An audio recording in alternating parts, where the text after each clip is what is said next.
You stand on the sun-baked stones of the agora. Around you, the air hums with the chatter of merchants and the distant clatter of artisans.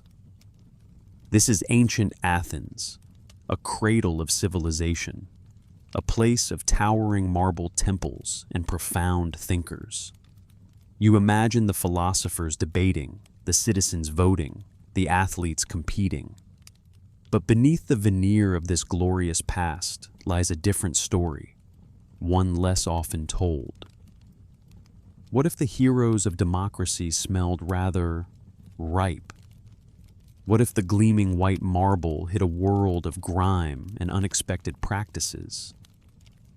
Join us as we strip away the myths and plunge into the surprising, sometimes shocking, hygiene habits of the ancient Greeks. Prepare to discover a world far dirtier and more fascinating than you ever imagined, where personal care was a perplexing blend of oil, perfume, and an almost complete lack of soap. You step through the bustling streets, past the stoic columns, and the first thing that strikes you is not the grandeur, but the smell. It is a complex tapestry of scents, some familiar, many alien to your modern nose. There is the earthy tang of dust, the sharp aroma of wood smoke, the pungent reek of animals, and yes, the unmistakable, pervasive scent of unwashed bodies. Remember that puzzling blend of oil and perfume and the almost complete absence of soap? This is where that story truly begins. Imagine for a moment your morning routine. A quick shower, perhaps, with scented soap, then shampoo, toothpaste, deodorant. Now, strip all of that away. The ancient Greeks did not have soap as you know it. They did not lather up with suds to cleanse their skin. Instead, their primary method of purification involved olive oil. Not for cooking, not for lighting lamps, but for washing themselves. Picture yourself entering one of the public bathhouses, or perhaps a more modest private bathing room if you were wealthy. The air is warm, humid, and thick with the scent of various oils and human bodies. You would first anoint your skin generously with olive oil. This was not a quick smear, it was a thorough coating, rubbed into every part of your body. The oil served a dual purpose. It loosened dirt, sweat, and dead skin cells, effectively acting as a kind of ancient cleansing agent. But it also moisturized, protecting the skin from the harsh sun and dry air. Once your skin was gleaming with oil, the next step was both crucial and distinctly Greek: the use of the strigil. This was a curved bronze or iron tool resembling a dull, wide blade. You would take the strigil and begin to scrape the oil from your skin. As you scrape, the oil, laden with the day's accumulated grime, dirt, sweat, and dead skin, would roll off in thick, dark ribbons. It was an incredibly effective way to physically remove impurities. You would continue this process, scraping and re-oiling as needed until your skin felt clean and smooth. This practice of oiling and scraping was not merely about hygiene, it was a ritual. For athletes, it was an essential part of their post-workout routine, removing sweat and dirt from their exertions in the gymnasium. For ordinary citizens, it was a daily or semi-daily cleansing. You would likely have a slave or an attendant assist you, especially for hard-to-reach areas of your back. Think of the communal nature of these spaces, the shared sounds of scraping, the conversations, the gossip. The bathhouse was a social hub as much as it was a place of cleansing.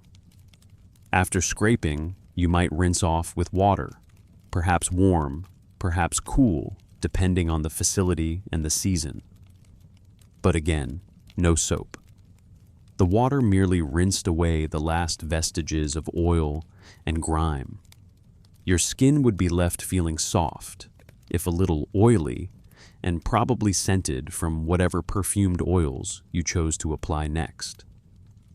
And scents were important. With the pervasive body odors from a lack of soap-based washing, perfumes and fragrant oils were not a luxury, but a necessity. You would anoint your skin with costly perfumed oils derived from flowers, herbs, and resins to mask or complement the natural human smell. Imagine lingering notes of myrrh, frankincense, rose, or lily emanating from the most respectable citizens. These scents would mingle with the general olfactory landscape of the city, creating an atmosphere quite unlike anything you have ever experienced. What about your hair? Similar principles applied. You might wash your hair with water, perhaps infused with herbs, and then apply oils to keep it conditioned and lustrous. Fancy hairstyles, often intricately braided or pinned, would be maintained with these oils. Dandruff and lice were common issues, tackled with fine combs and various herbal remedies, as well as the ever-present oils to soothe the scalp. Dental hygiene, too, offers a revealing glimpse into their practices. While you might not find toothbrushes and toothpaste as you know them, the Greeks did care about their teeth. They chewed on mastic tree resin, a natural chewing gum, to freshen their breath and clean their teeth. They also used rough cloths or wool rubbed with abrasive powders made from crushed bones, pumice, or even charcoal to scrub their teeth. Evidence from ancient Greek skeletal remains shows varying degrees of dental health, with tooth decay present, but perhaps not as severe as in later eras due to a diet lower in refined sugars. Foul breath was certainly not appreciated, and various mouthwashes made from wine or herbs were employed. Beyond personal body care, consider the hygiene of the city itself. You walk through the narrow, unpaved streets of Athens. Waste management was a constant challenge in these densely populated urban centers. There were no modern sewage systems crisscrossing beneath the entire city. While some public buildings and wealthier homes might have had rudimentary latrines with cesspits or channels to carry away waste, most ordinary citizens relied on chamber pots. These would often be emptied directly into the street or into designated refuse pits just outside the city walls. Picture the scene. A street sweeper, perhaps, attempting to clear the worst of the detritus. But the accumulation of animal droppings from carts and livestock, food scraps, and human waste would have been considerable. Rain would occasionally wash some of this away into storm drains, eventually flowing out of the city or into the nearby waterways, polluting them. The air would carry the strong odors of decomposition, especially in warmer months. Public fountains, fed by aqueducts, provided fresh drinking water, but the open nature of some of these systems meant they were vulnerable to contamination. Maintaining a clean water supply was a constant battle against the realities of urban living. What about your clothes? Laundry was an arduous and often communal task. You would not have the luxury of a washing machine. Instead, clothes were washed in communal troughs or at riverbanks, using strong alkali substances like lye, derived from wood ash or even urine. Urine was particularly valued for its ammonia content, which acted as a powerful bleaching and cleaning agent. Imagine the smell of a public laundry area. Clothes would be pounded, rubbed, rinsed, and then laid out to dry in the sun, perhaps beaten with sticks to soften them. The process was labor-intensive, meaning clothes were likely washed less frequently than today, and certainly carried different scents after cleansing. So, when you envision the philosophers of the Agora debating profound truths, or the athletes of the Olympic Games striving for glory, you must adjust your senses. Their world was vibrant, intellectual, and artistically brilliant, but it was also a world of different smells and different standards of cleanliness. The gleaming marble of the Parthenon stood in stark contrast to the grimy, often foul-smelling streets below. The ancient Greeks were not oblivious to foul odors or dirt. They sought cleanliness and pleasant smells through the means available to them. Their methods were simply a testament to the technology and understanding of their time. They understood the importance of personal grooming for social standing and for physical well-being, but their definition of cleanliness and the tools they used to achieve it were profoundly different from yours. You might marvel at their sculptures, their plays, their philosophies, but now you also understand the subtle, almost invisible layer that permeates their existence, the daily struggle and ingenious solutions for personal hygiene in a world without soap, without modern plumbing, and without our contemporary understanding of sanitation. Their world was glorious, yes, but it was also undoubtedly ripe. This perspective challenges your preconceived notions of ancient glory, does it not? It reminds you that history is lived by real people, with real bodies, facing real biological challenges. And sometimes those challenges meant the heroes of democracy carried a certain distinct fragrance. The next time you picture Pericles, you might just find yourself wondering if he dabbed a little too much rose oil behind his ears that morning. Your modern mind likely conjures images of bubbling water, fragrant soaps, and fluffy towels when you think of cleaning your body. You step into a shower, lather up, rinse clean, and feel refreshed. But for the ancient Greeks, that familiar ritual was entirely unknown. Their path to personal cleanliness was far more tactile, more laborious, and perhaps far more shocking to your 21st century sensibilities.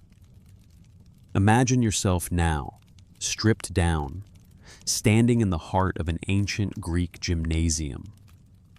This is not just a place for athletic training, but a hub of social life, intellectual discourse, and crucially, personal hygiene.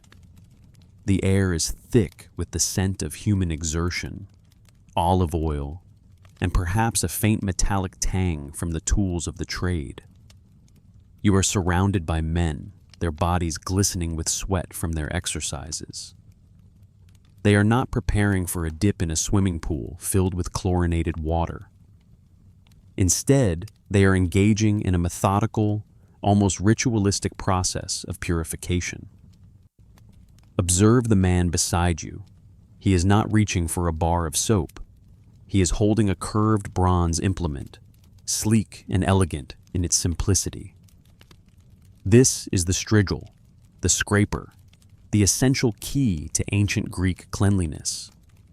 It is an object so fundamental to their daily lives, yet so utterly alien to yours. Before the scraping begins, a preliminary step is taken.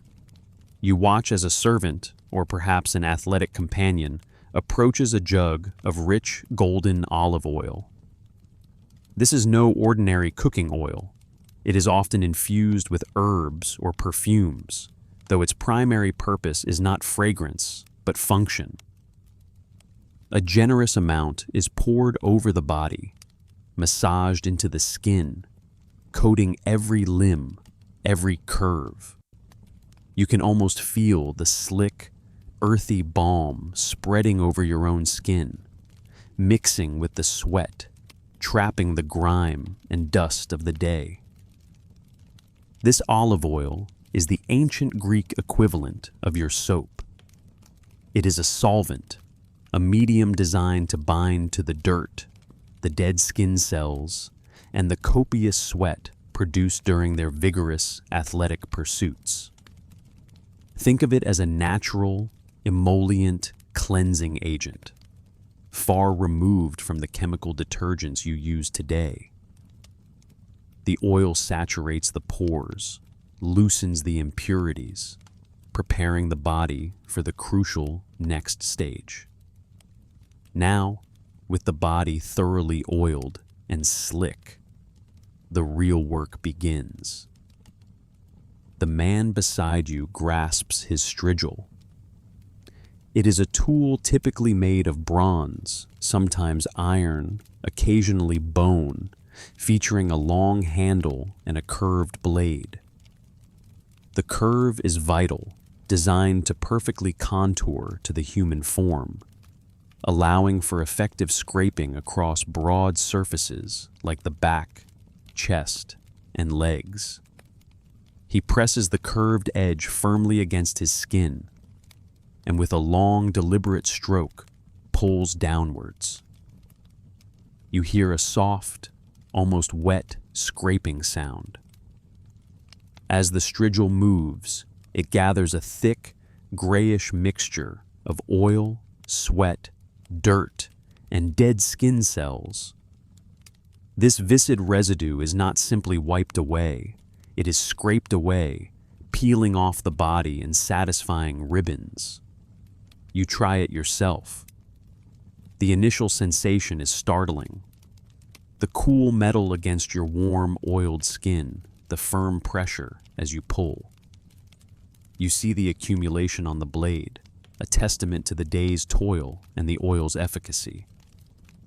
It is remarkably effective, leaving the skin feeling surprisingly clean, albeit perhaps a little raw until you master the technique.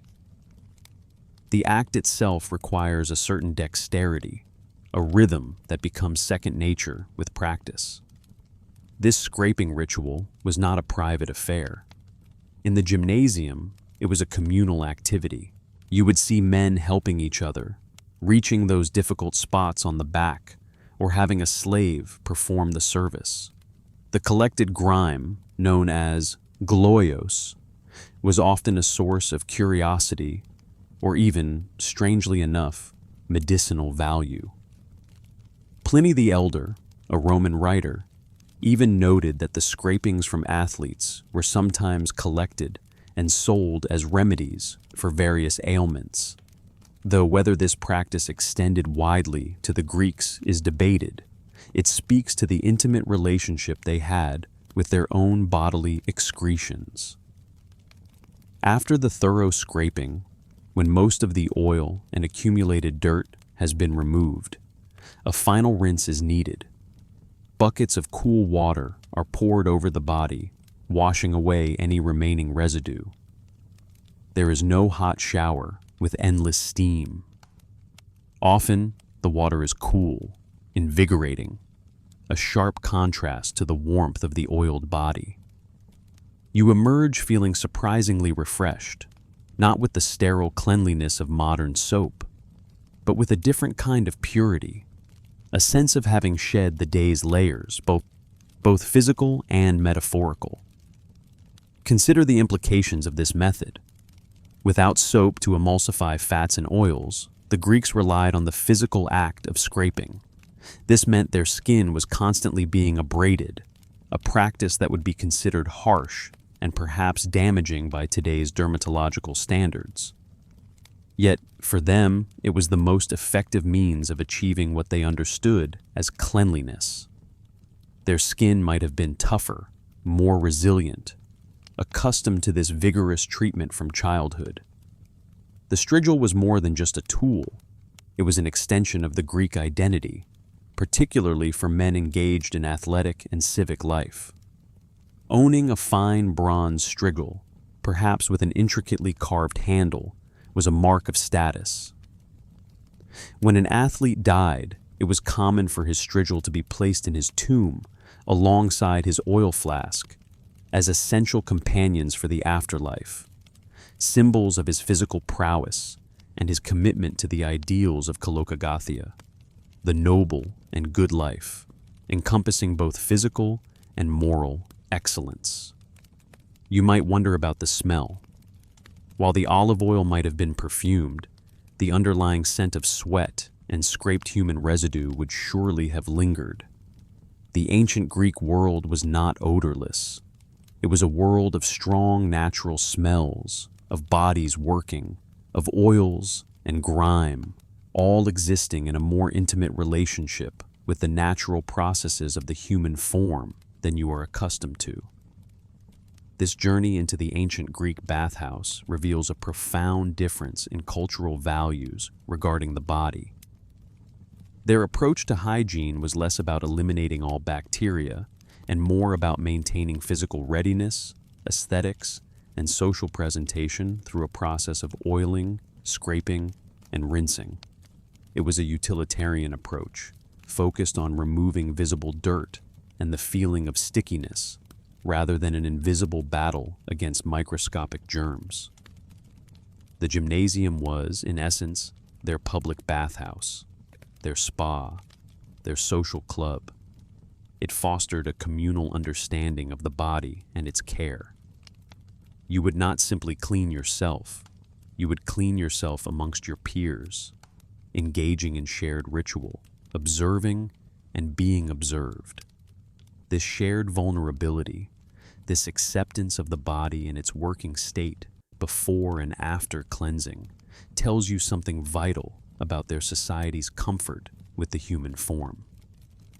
The elegance of the strigil, its simple yet effective design, speaks volumes about the ingenuity of a people who lacked the chemical understanding to create soap. They found a solution that worked within their technological constraints and cultural framework.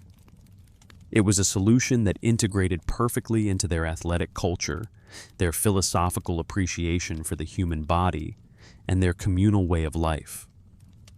So, the next time you marvel at a classical Greek statue, observe the smooth, idealized skin, and remember the process, the oil, the sweat, and the strigil that helped to achieve that vision of physical perfection.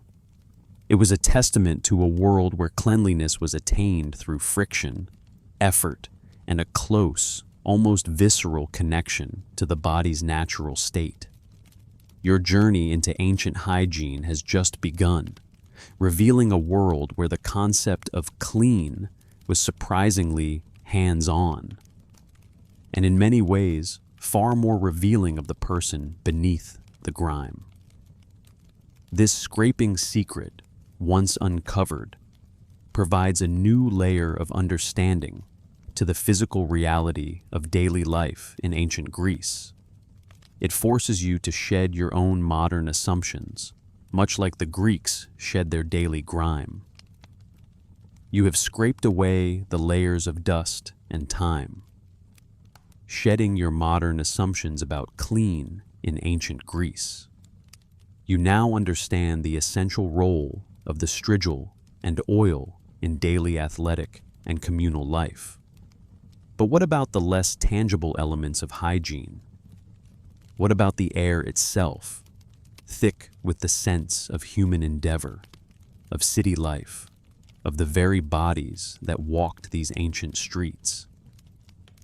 In a world before antiperspirants, before mass-produced soaps and deodorants, how did the Greeks navigate the complex, often challenging, landscape of personal odor? Step with me now into a different aspect of their daily ritual, one that moved beyond the purely functional scraping to embrace the more sensual, the more aromatic side of self-care. It is a world where oil, again, takes center stage, but this time as a carrier of luxury, a medium for fragrance, and a testament to an entirely different approach to the body's natural state. Imagine yourself in a quiet room after your morning meal, or perhaps after a workout at the gymnasium. The scraping is done, the initial grime removed. Now you reach for a different kind of oil, not the plain olive oil of the wrestling arena, but an oil infused with the delicate essence of flowers or the rich scent of rare spices.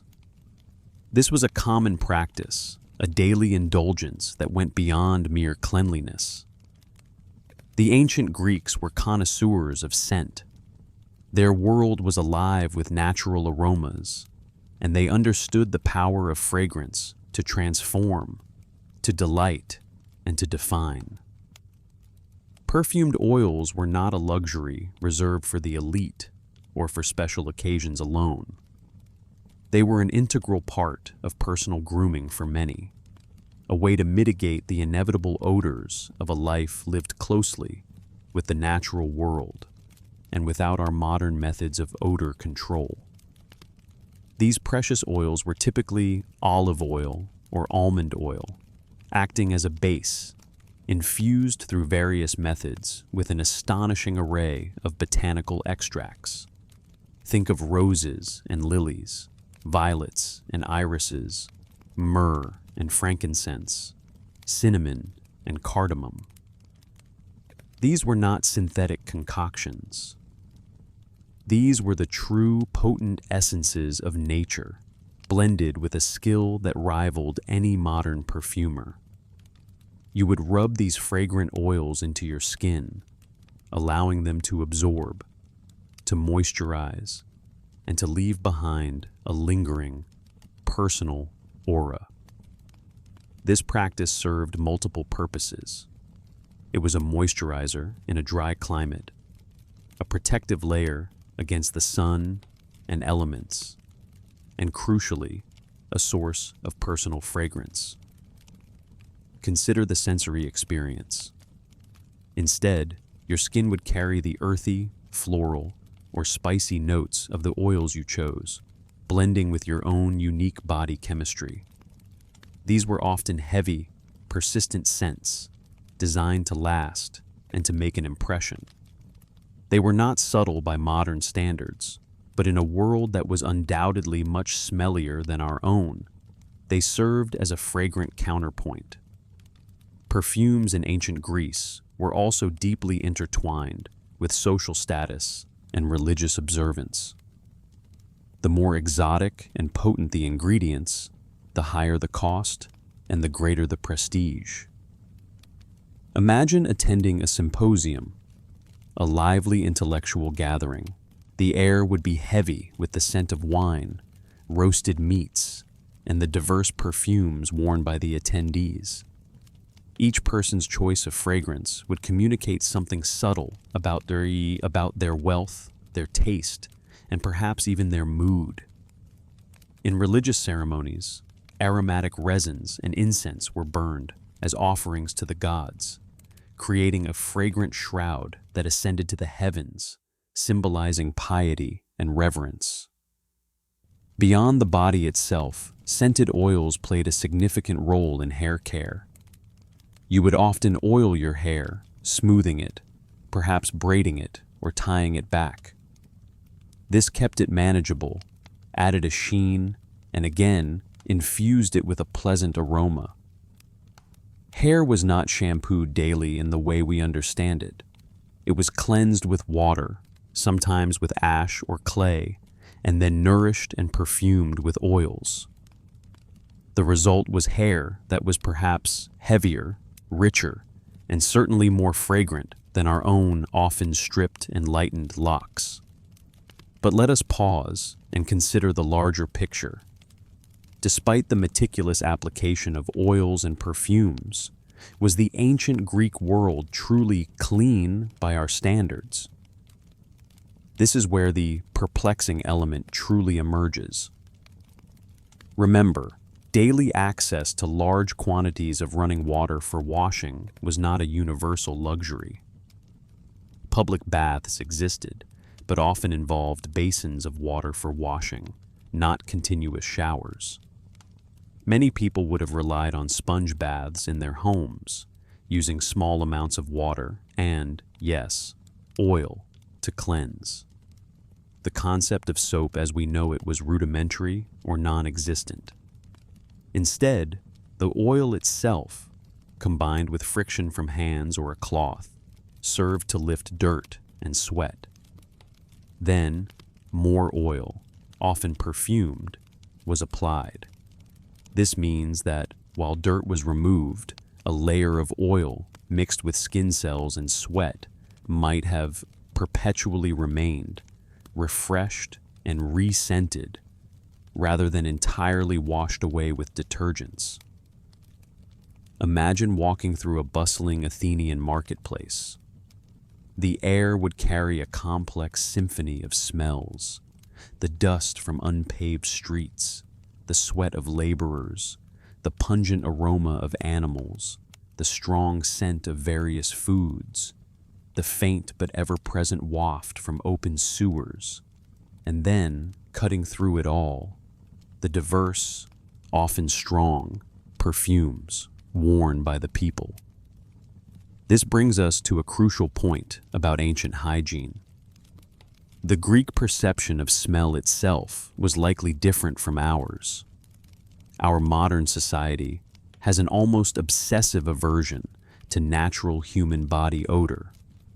We strive for a sterile, often artificial, freshness. The ancient Greeks, however, seemed to view natural body smells with a degree of acceptance. Perfumes were not necessarily about annihilating natural scent, but about enhancing it, layering over it, or creating a more pleasant aromatic experience. They understood that the body naturally produced odors, and their approach was more about managing and adorning these smells rather than eradicating them completely. The idea of being clean for the Greeks encompassed not just the absence of visible dirt, but also the presence of pleasing scents, the sheen of oiled skin, and the overall impression of a well-cared-for body. It was a holistic view, deeply intertwined with their aesthetic ideals and their practical realities. So, the next time you encounter a modern perfume, or perhaps swipe on a deodorant, take a moment to consider the contrasting world of the ancient Greeks. A world where personal care was hands-on, deeply tactile, and immersed in the potent natural aromas of their environment. Their shocking hygiene habits, once we peel back our own assumptions, reveal a culture that was not afraid of the body's natural state, but sought to adorn it, protect it, and immerse it in a fragrant embrace, creating a fascinating and perplexing tableau of personal care in an age defined by its own unique bouquet of scents. From the fragrant oils and herbal infusions that grace their skin, let us now delve into an even more intimate corner of ancient Greek personal care: the mouth. It is a place often overlooked when we consider historical hygiene, yet it holds a surprising story. You might imagine a world teeming with tooth decay, painful abscesses, and widespread dental misery. After all, without the marvels of modern dentistry, what hope could there be for a healthy smile? Prepare to have your assumptions, much like those ancient Greeks, thoroughly gargled and scrubbed clean. You stand in the bustling agora, the marketplace alive with the shouts of vendors and the murmur of conversation. A man laughs heartily nearby, his head thrown back. You catch a glimpse of his teeth. What you see might astonish you. While perhaps not uniformly pearly white, they are often surprisingly intact, showing far less evidence of rampant decay than you might expect from a pre-industrial society. Why is this? The answer lies not in sophisticated dental techniques, but in the very fabric of their daily lives. Consider the ancient Greek diet. You are not reaching for refined sugars, processed starches, or sugary drinks. Your typical meal consists of grains like barley and wheat, often consumed as bread or porridge. You eat plenty of fresh fruits and vegetables, seasonal and vibrant. Olives, figs, grapes, and various greens are staples. Legumes like lentils and chickpeas provide protein. Meat, while present, is not the everyday centerpiece it is for many modern diets. Honey is a sweetener, but it is not ubiquitous, and without readily available chocolate or hard candies, your teeth are spared the constant assault of fermentable carbohydrates that fuel modern cavities. The coarser nature of their food also played a role. Grinding grain often left tiny particles of grit and stone in the flour, which in turn meant that your daily bread, while nourishing, was also slightly abrasive. This constant, gentle abrasion, while leading to tooth wear over a lifetime, also helped to naturally scrub away plaque and food debris. You are, in a sense, constantly polishing your teeth just by eating your dinner. But this does not mean the ancient Greeks ignored their oral health entirely. Far from it. While they lacked the intricate instruments of today's dentists, they had their own methods, born of observation and necessity. Imagine you have just finished a meal. You feel the lingering taste of food, perhaps a bit of grit between your molars. What do? You might reach for a small twig, perhaps from a mastic tree, known for its resinous sap and fresh scent. You would chew on one end, fraying the fibers to create a rudimentary brush. This chew stick, sometimes dipped in salt or a mixture of herbs, would be used to physically scrub the surfaces of your teeth and stimulate your gums. The chewing itself would also encourage saliva production, a natural defense against bacteria. For a more thorough cleaning, you might employ abrasive powders. These were not toothpastes in tubes, but concoctions ground from natural ingredients. You would take a pinch of powdered alabaster, or perhaps a finely ground pumice stone, known for its light abrasive qualities. Sometimes a mixture of burnt bone or charcoal, for its gritty texture, would be added. You would rub this powder onto your teeth with your fingers or a rough piece of cloth, working meticulously to remove any accumulated grime. Think of it as a vigorous, tactile scrub, relying on friction and natural abrasives to clean and polish. Bad breath, or halitosis, was certainly recognized and considered undesirable, just as it is today. To combat this, the ancient Greeks had various methods for gargling and rinsing. After a meal, you might take a mouthful of wine, swishing it vigorously around your teeth and gums before spitting it out. The alcohol and acidity in the wine would have acted as a disinfectant, helping to kill bacteria. Alternatively, you might use vinegar, perhaps diluted with water, for its cleansing and freshening properties. Herbal remedies were also common. Imagine yourself preparing a decoction of mint, myrrh, or frankincense, known for their aromatic and antiseptic qualities. You would boil these herbs in water, let the liquid cool, and then use it as a mouthwash, swishing and gargling to cleanse your mouth and leave a more pleasant scent. For an immediate breath freshener, you might chew on a sprig of parsley or a bit of mastic gum, a natural resin that releases a clean, pine-like flavor. Despite these efforts, dental problems were not entirely absent. Archaeological evidence from ancient Greek skeletons reveals common issues like tooth wear, often severe due to the abrasive diet. Periodontal disease or gum disease was also prevalent, likely caused by plaque buildup and the lack of comprehensive daily flossing. And yes, cavities did occur, though typically fewer in number and less extensive than those seen in populations with high sugar consumption. When a tooth became severely decayed or infected, it caused immense pain. In such cases, the options were limited. There were no specialized dental surgeons in the modern sense. A physician, or even a skilled barber, might perform a tooth extraction.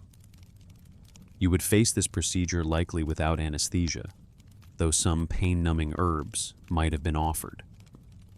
The primary goal was the removal of the offending tooth to alleviate suffering, rather than any complex restorative work. There is little evidence of fillings, crowns, or bridges being commonly practiced. The focus was on pain relief and functionality. The Hippocratic Corpus, a collection of ancient Greek medical texts, contains various references to dental ailments and their treatments. For example, it discusses methods for removing loose teeth, treating jaw dislocations, and addressing various inflammations of the mouth. This shows that the Greeks were aware of oral health problems and sought practical, if rudimentary, solutions. They understood the connection between diet and tooth health and the importance of cleanliness, even if their methods differed greatly from our own. So when you consider the ancient Greek approach to oral hygiene, do not picture a world of widespread neglect. Instead, visualize a proactive, if unsophisticated, approach. You are engaged in a daily regimen of physical cleaning through diet and manual scrubbing. You are using the natural world around you for abrasives, disinfectants, and breath fresheners. Your teeth, though perhaps worn and occasionally troubled by gum disease, are generally robust, a testament to a diet low in sugar and high in fiber, combined with diligent, if simple, cleaning habits. This perspective challenges our modern assumptions. We often believe that advanced technology is the sole path to good health. Yet, the ancient Greeks, through their intimate connection with nature and their practical understanding of cause and effect, maintained a level of oral health that in many ways surpassed what we might expect. Their gnashers and gargles were not the sophisticated tools of our era, but they were effective, creating a surprising snapshot of dental resilience in a world far removed from our own dazzlingly white smiles and cavity-filling innovations. You have mastered the art of personal cleanliness, meticulously caring for your body with nature's own remedies. Your breath is fresh, your teeth resilient. But step outside the clean confines of your home. Leave the private courtyard where fresh water is drawn from the family well, and the household waste is carefully managed. Now, you stand at the threshold, ready to venture into the heart of the polis, the city itself. And here, the picture shifts dramatically. The air that greets you is not always the crisp, clean scent of the olive groves.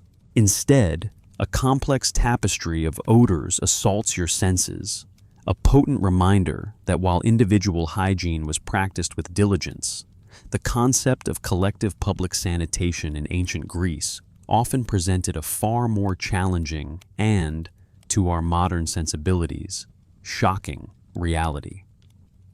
You push open the heavy wooden door, and the sounds of the city immediately envelop you. The distant hawker's cry, the bray of a donkey, the clatter of a potter's cart.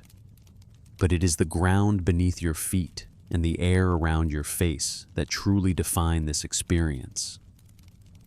Imagine walking the unpaved streets of ancient Athens, or Corinth, or Thebes.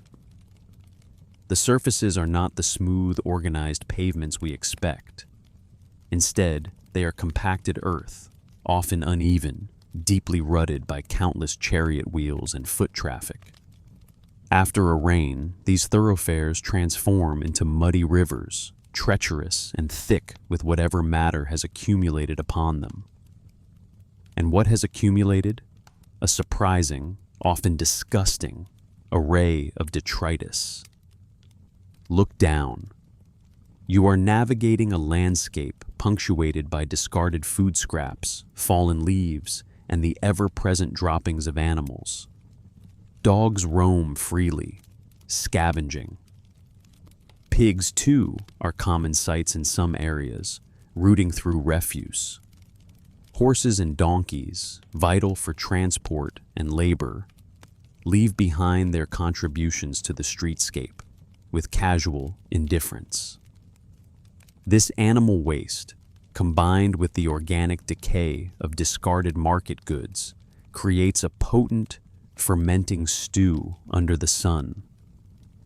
The flies, omnipresent and buzzing, thrive in this environment, flitting between the various piles of waste and the open stalls of food vendors.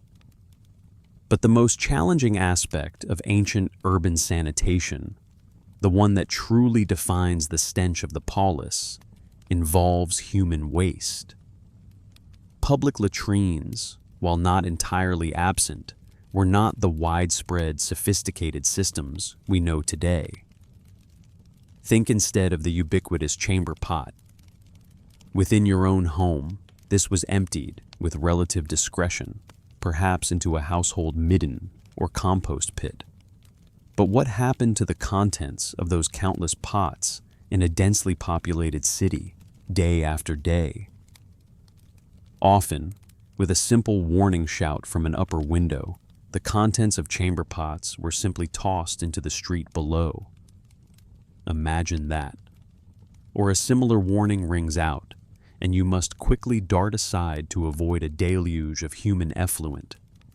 This was a common, if unpleasant, reality of urban life.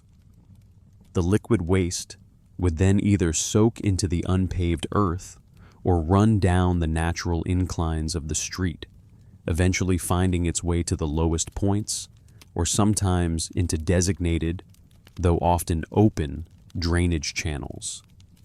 These open channels were a rudimentary attempt at sanitation. They were not enclosed sewer systems in the Roman style, running deep underground.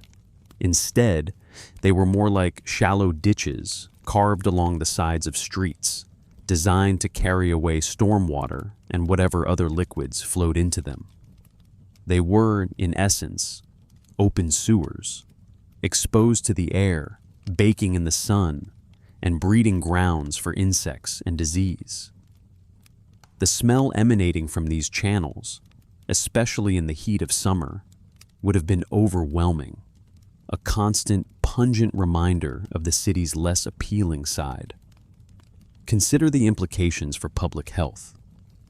This continuous cycle of waste accumulation, decomposition, and open exposure created an ideal environment for the spread of pathogens.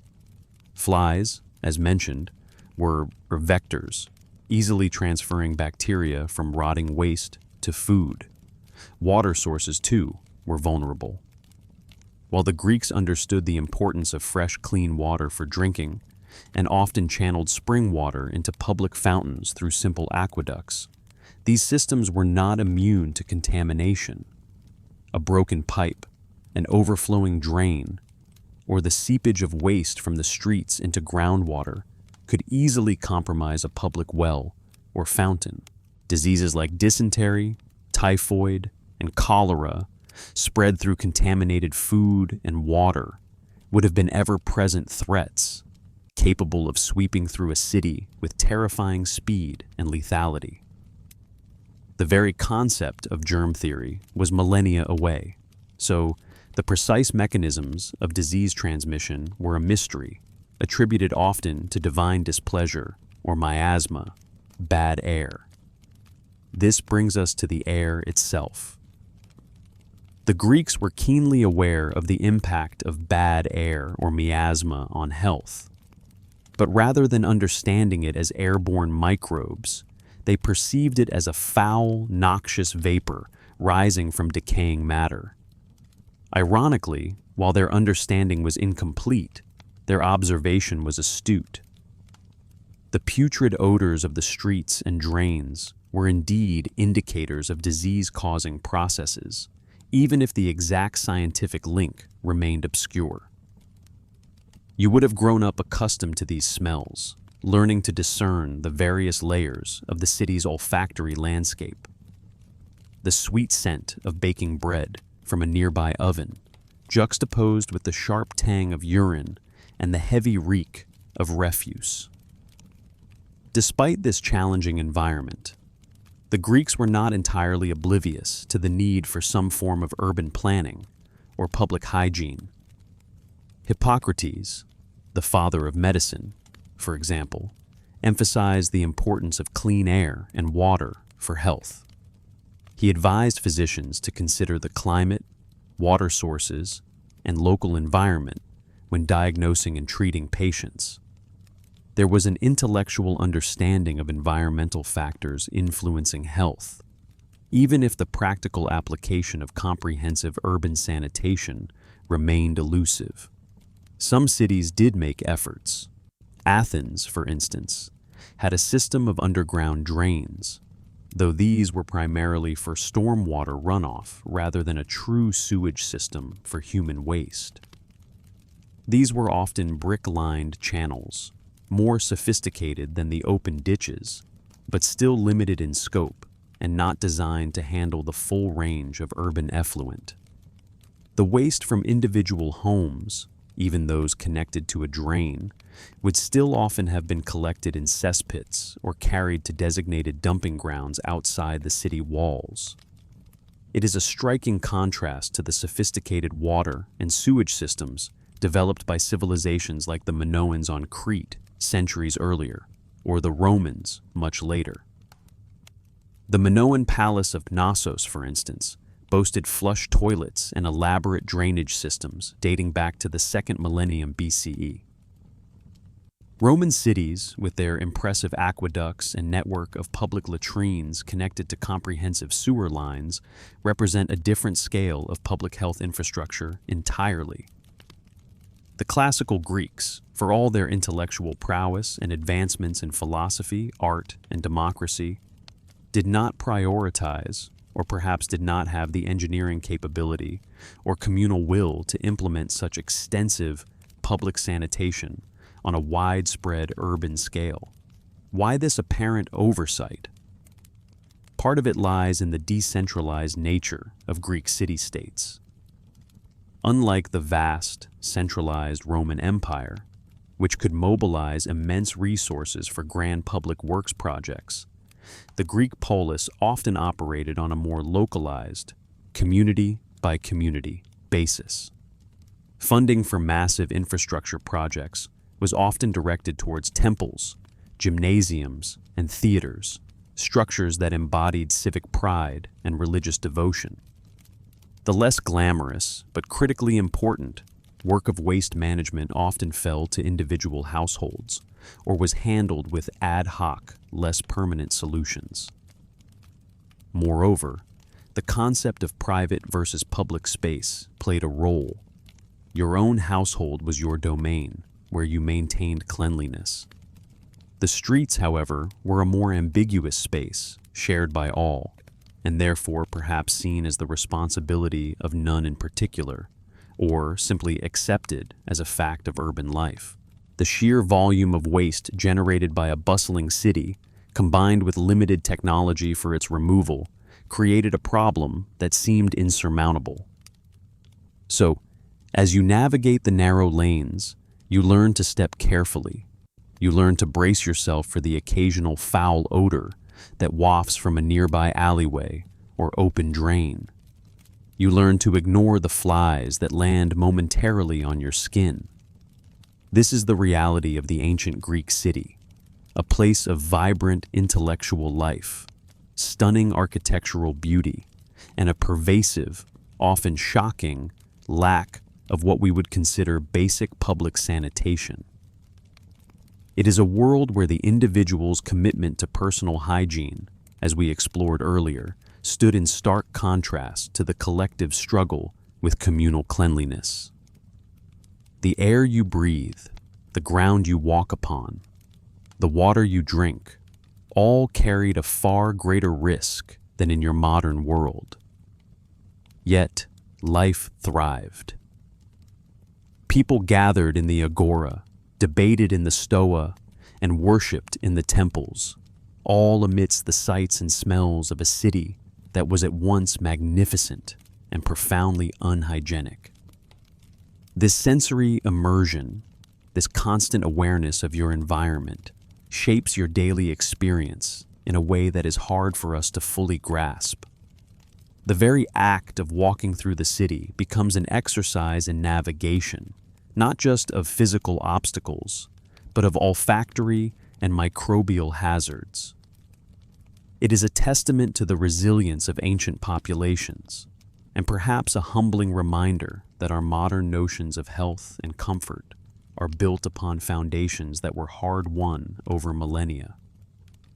You move through this world, aware that the very ground beneath your sandals holds secrets of life and death, of daily struggle and surprising endurance, all wrapped in the undeniable, unforgettable stench of the ancient polis.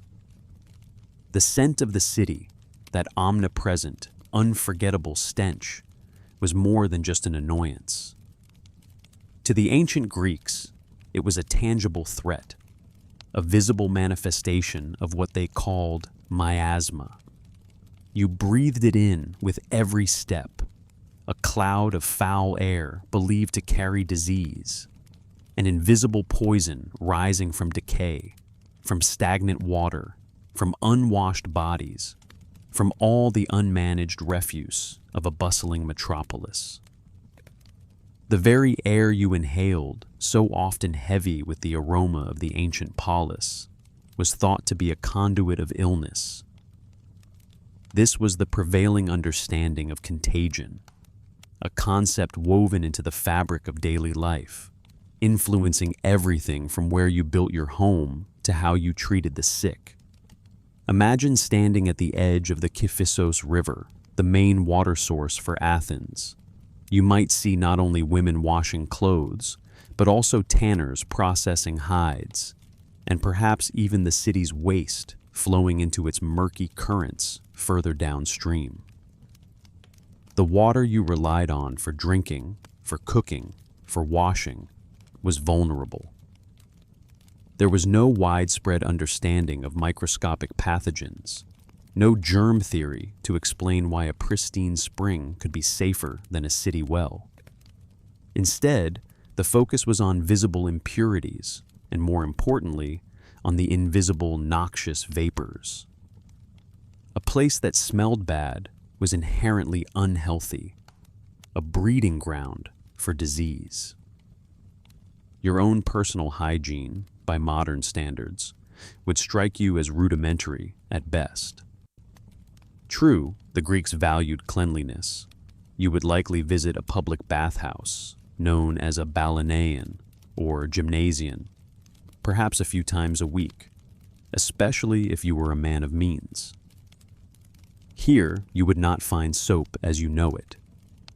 Instead, you would use olive oil, rubbing it over your skin to cleanse and moisturize, often mixed with an abrasive like fine sand or ash. After your rub down, a slave or a friend would use a strigil, a curved metal scraper, to remove the oil, dirt, and sweat from your body. The process was thorough in its own way, leaving your skin feeling smooth, but it was a far cry from the antiseptic lather of a modern shower. For women, bathing was often a more private affair, done at home with basins of water or in specific women's sections of the public baths. Clothing was washed, but not with the detergents or frequency of today. Garments were typically made of wool or linen, and their cleaning involved beating them, soaking them in lye or natural alkalis, and often leaving them to dry in the sun. The rich might have more changes of clothes, but for the average citizen, a few tunics would suffice, worn until they were visibly soiled or significantly smelly. The concept of daily change of undergarments was a luxury, if it existed at all. Oral hygiene was practically non-existent. While some might chew on aromatic twigs or herbs to freshen their breath, regular brushing and flossing, as we know it, simply did not happen. You would expect to see teeth stained, worn, and often missing, even among younger individuals. Dental pain was a common affliction, often treated with poultices or extractions, a stark reminder of how vulnerable the human body was without modern care. Now consider the streets themselves. You walk along the cobblestones, navigating around not just people and animals, but also the refuse of daily life. There were no organized municipal waste collection services. Food scraps, broken pottery, animal dung, and general rubbish were often simply tossed into the streets or into designated refuse pits that might not be far from homes or water sources. The sheer volume of this uncollected waste, festering under the Mediterranean sun, contributed significantly to the pervasive smell and the understanding of miasma. In the absence of proper drainage, rainwater would wash these accumulations into lower areas, creating pools of stagnant, contaminated water, perfect breeding grounds for insects and disease. When nature called, your options were limited.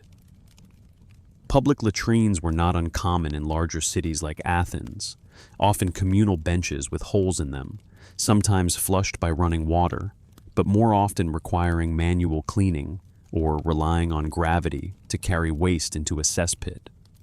These cesspits, often located beneath public areas or within private homes, would periodically be emptied by workers who would then transport the waste outside the city, often to be used as fertilizer. The stench around these areas would be immense, and the risks of contamination of groundwater were high. For many, especially in rural areas or smaller towns, a simple pit latrine, or even just a discreet corner outdoors, would suffice. This constant exposure to waste and the lack of scientific understanding about disease meant that epidemics were a recurring nightmare. When illness struck, the ancient Greeks turned to a blend of practical observation, spiritual belief, and philosophical reasoning. This was the era of Hippocrates, often considered the father of Western medicine, who lived in the 5th and 4th centuries BCE. He and his followers revolutionized medical thought by moving away from purely divine explanations for illness. Instead of blaming angry gods, they emphasized careful observation of symptoms, environmental factors, and lifestyle. You might visit an Asclepion, a healing temple dedicated to Asclepios, the god of medicine. Here, priests acted as healers, blending rituals, dream interpretation, and practical advice on diet and exercise. You would undergo purification rites, make offerings, and sleep in the abaton, hoping for a dream in which the god would appear and offer a cure, or for a priest to interpret your symptoms. But alongside the spiritual, there was a growing rational approach.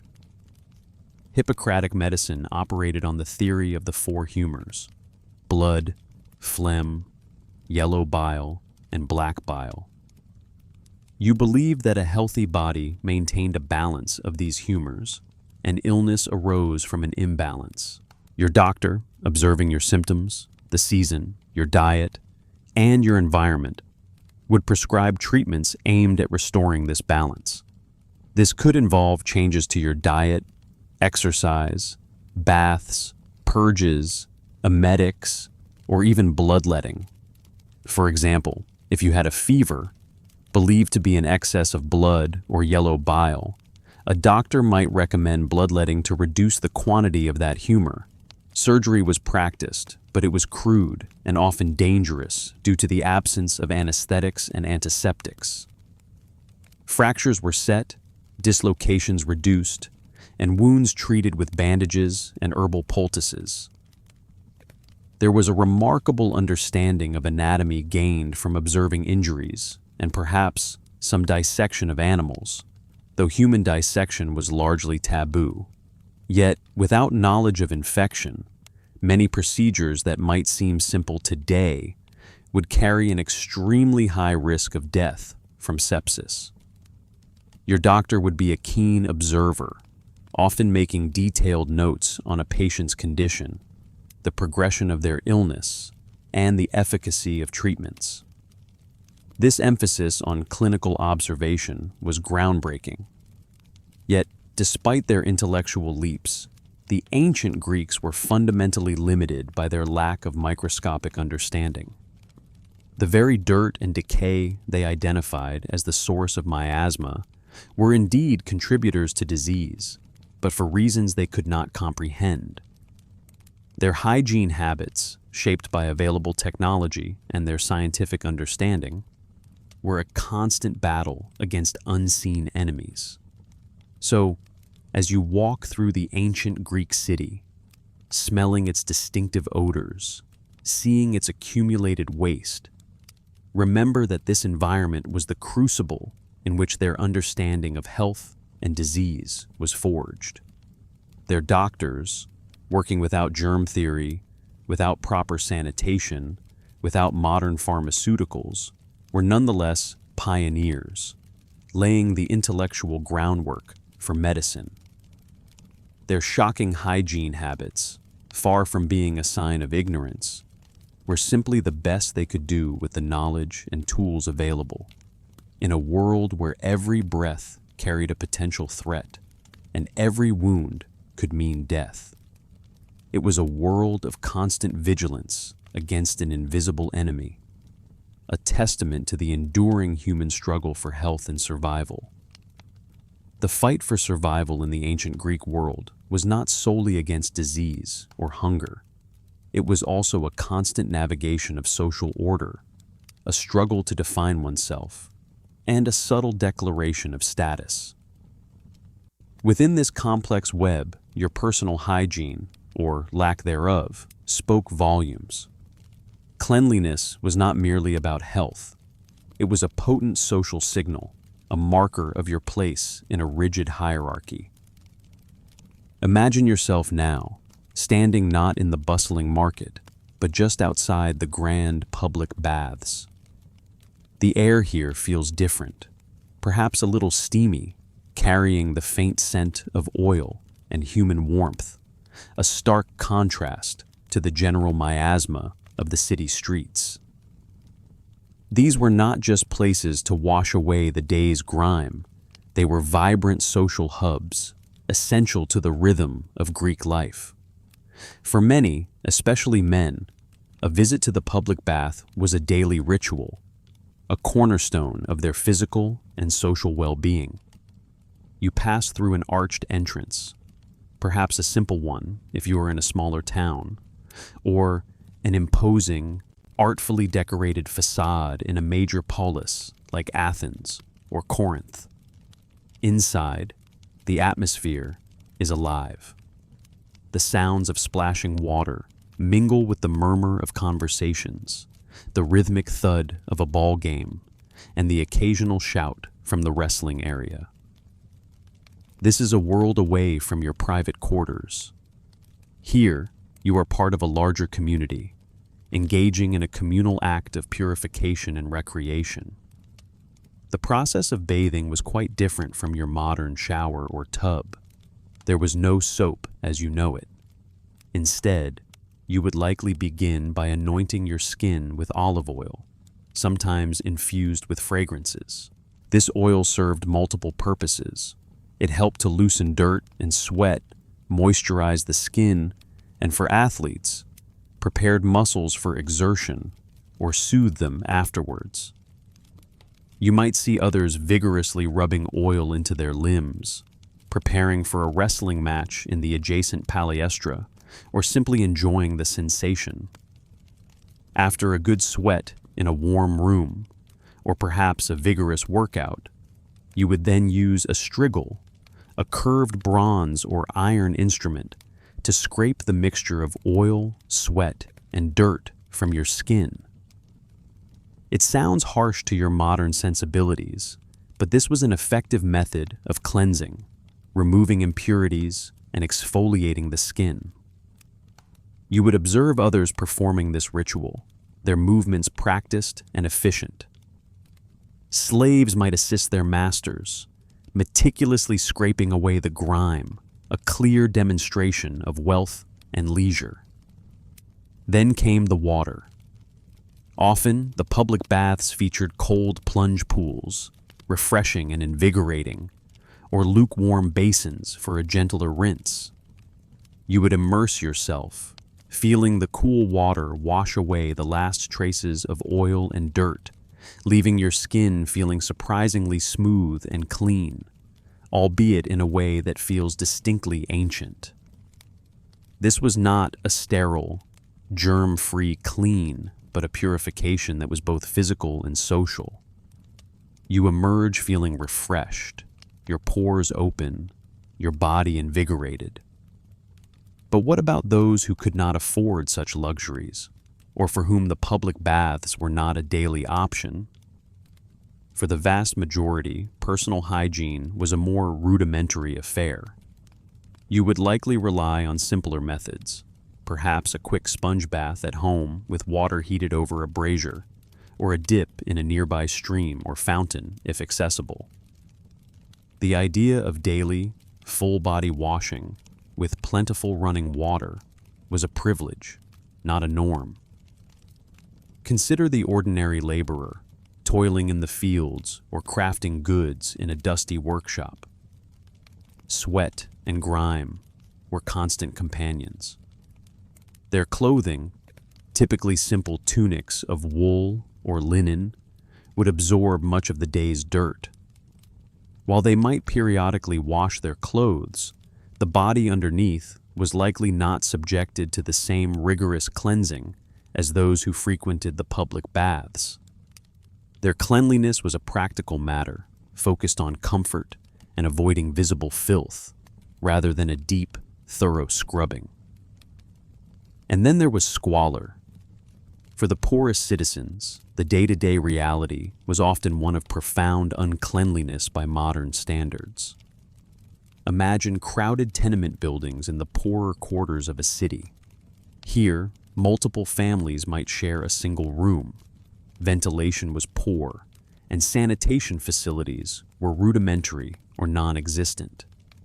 Waste disposal was a constant challenge, leading to accumulations of refuse in narrow alleyways, attracting vermin and contributing to the pervasive odors of the city. In such environments, genuine cleanliness was an almost impossible aspiration. Water had to be carried from public fountains, often a long and arduous task. Bathing was a rare event, perhaps a full body wash only once a week or even less frequently.